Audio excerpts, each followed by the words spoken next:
And yesterday, you'll remember one of the trending terms on social media was about Lyme disease because the model, Bella Hadid, had posted about struggling with the condition. And we had a few bits and pieces coming through on text and various social media outlets as a result of that. Julie in Porchester talking about her sister-in-law who has Lyme's disease, saying that she's in constant pain, her immune system being attacked all the time, her hands and feet swelling at any time. She's lost teeth for no reason, been to numerous doctors, and Julie says, as far as I know, if a tick goes unnoticed and you do contract Lyme's disease, there is no treatment. So we thought we'd find out a little bit more. Speaking to Julia Knight, who is from Lyme Disease UK. Julia, thank you ever so much for coming on to the programme. Lots and lots of people looking to the web yesterday to find out about more about Lyme disease. Just explain to us exactly what it is then. Oh, hi. Thanks for inviting me. So Lyme disease is a bacterial infection, and the infection is carried by ticks. But it's good to keep in mind that not all ticks carry infection. So just because you've had a tick bite doesn't mean to say that you're going to become very ill. However, they do carry infections. The most common one would be Lyme disease. And we've had our first recorded cases in the UK of a viral type illness, tick-borne encephalitis, which is quite common in some parts of Europe, but has seemed to have landed on our shores now as well. So there are two things that we know that ticks are carrying in this country. So in terms of people that get a tick bite, is it something where the longer the tick is on them, the more likelihood they've got of developing the disease, or how does that kind of work? Okay, so you'll only develop the disease if that particular tick was infected. Mm-hmm. So obviously they don't carry a label saying I'm infected or not. So the most important thing is to remove it as quickly as possible and to remove it safely. There's all sorts of urban myths about how you remove a tick, but it needs to be removed properly, and there's lots of information on the Lyme Disease UK website about how to remove a tick safely. The quicker you get it off, if it is an infected tick, the less likely you are to be infected. OK, just give us a little bit of an overview, though, of how you remove them safely. Okay, so what you should do is you should either use what's called a tick tool, which are very inexpensive to buy. They like a little hook type thing, and you slide the little hook under the tick, turn slightly and pull upwards. If you haven't got a tick tool, you can use fine tip tweezers, so you grasp the tick as close to your skin as possible and pull straight upwards. There are a lot of myths about that you should cover it in different substances. Yes, yeah. That you really, really don't want to do that. And the reason you don't want to do that is that if you stress a tick greatly by removing it in that way, if somebody threw a load of oil over you, you'd be stressed, wouldn't you? Mm. It can respond by regurgitating the contents of its stomach into you. Ooh. So if that's an infected tick, you've sort of guaranteed. So always remove safely. OK, goodness me. Apologies, by the way, if you're eating at the moment, because I know this isn't the nicest of subjects, but it's an important one because they are so prevalent at this time of year. How are people getting ticks? Because there's all sorts of, again, advice about if you're walking in long grass to make sure you haven't got kind of legs and ankles exposed and tuck your socks or your trousers into your socks. Is that all good advice? Yeah, absolutely, because ticks are endemic in the UK now, and you would traditionally see them at certain times of year.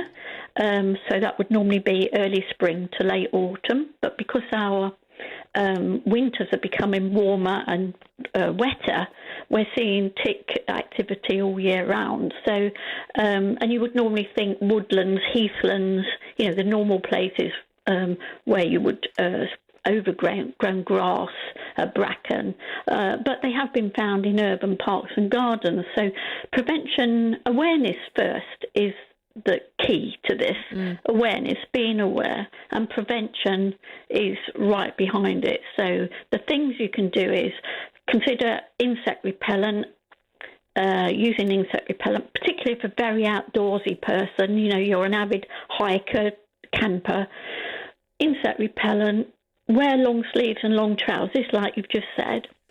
Tuck your trousers into your socks. Stick to pathways, avoid long grass if you can. But do a thorough tick check when you get home. There might be places that you can't see where a tick might embed because they love to climb up to nice warm places. So if you've got a partner, get them to check any places that you can't see. It's really important that you get tick prevention advice for your pets as well, because obviously pets will carry ticks. Yeah. And just in terms of Lyme disease, I know it is rare and it's if the tick is infected to start with. However, what sort of symptoms should you be looking out for? So you're looking at, so some people who contract Lyme disease, they develop a specific rash, which is sort of colloquially known as a bullseye rash. But basically, it's a rash that tends to be delayed after a tick bite, sort of about 3 to 30 days. Generally, not saying never, but generally not itchy, hot or painful like an infected insect bite, and slowly spreads outwards. So if you have that rash, the proper name is erythema migrans, and that is diagnosed, that confirms Lyme disease straight away and you should be treated. However, we reckon about 30% of people who contract Lyme disease don't produce this rash, so they haven't got that telltale sign. So if you know you've been bitten, or you think you might have been somewhere where you could have been bitten, and you become unwell with flu-like symptoms, headaches, stiff neck is a very common one, sore muscles and joints, some people get a fever, some swollen lymph glands, generally feeling very, very unwell. Some people also get what's known as a facial palsy, so one side of the face slightly drops.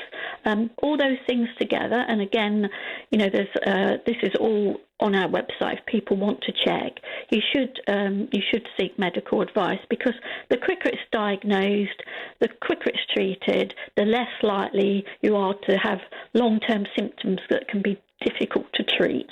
And the longer you don't seek medical assistance, when Julie got in touch in Porchester talking about her sister-in-law, is it right that sort of the worse it can get?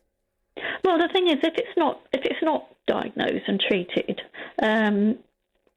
relatively quickly, I don't mean sort of the next day, but relatively quickly, over the a few weeks after that you've been bitten, yes, it can cause some problems, because the bacteria can disseminate around the body and cause other problems, and so it can affect.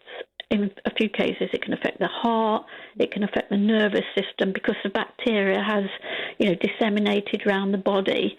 So the name of the game is be aware, prevent a tick bite if at all possible. It only takes a little bit of knowledge, prevention. But if you are unfortunate to be bitten, know what to look for, seek medical advice.